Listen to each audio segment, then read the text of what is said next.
AP ఉమ్మడి గోదావరి జిల్లాల teacher ఎమ్మెల్సీగా పీడీఎఫ్ అభ్యర్థి గోపీమూర్తి విజయం సాధించారు. పోలైన 15,490 ఓట్లలో మూర్తికి 8,000కు పైగా తొలి ప్రాధాన్యత ఓట్లు లభించాయి. మొదటి ప్రాధాన్యత ఓట్లలోనే గోపీమూర్తి విజయం సాధించారు. మూర్తికి 8,000కు పైగా తొలి ప్రాధాన్యత ఓట్లు దక్కాయి.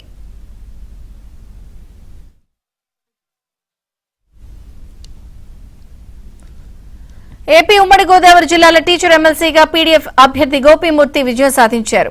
మరిన్ని వివరాలు మా ప్రతినిధి అప్పారావు అందిస్తారు. అప్పారావు, విజయ చంద్రిక, కాకినాడ జేఎన్టీలో ప్రస్తుతం చివరి దశలో ఉమ్మడి ఉభయ గోదావరి జిల్లాలో ఉపాధ్యాయ ఎమ్మెల్సీ ఉప ఎన్నిక సంబంధించిన కౌంటింగ్ ఉంది. దాదాపుగా అభ్యర్థి ఎవరైనా సాధించినప్పటికీ దాదాపు స్పష్టమైపోయింది. ప్రధానంగా పీడీఎఫ్ చెందిన గోపీమూర్తి విజయం ఖాయమైపోయిందని చెప్పాలి. ప్రస్తుతం ఇంకా దాదాపు 200 ఓట్లు మిగిలి ఉన్నాయి. అవి లెక్కించిన తర్వాత అధికారికంగా విజయం పేద ప్రకటిస్తున్నారు. ఆ రకంగా చెప్పాలంటే ఉమ్మడి ఉభయ గోదావరి జిల్లాలకు సంబంధించి షేక్ సాబ్జీ గతంలో ఎమ్మెల్సీ ఉపాధ్యాయ కోటాలు ఉన్నారు. ఆయన మరణించడంతో ఉప ఎన్నిక నిర్వహించారు.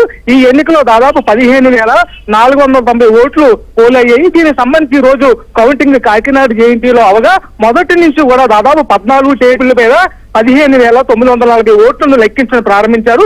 మొదటి నుంచి కూడా పీడీఎఫ్ అభ్యర్థి గోపీమూర్తి ఆధిక్యతలో ఉన్నారని చెప్పాలి. ఒక రకంగా చివరికి వచ్చేసరికి మొత్తం పోలైన 15,940 ఓట్లలో దాదాపు 60% ఓట్లు గోపీమూర్తికే వచ్చాయి.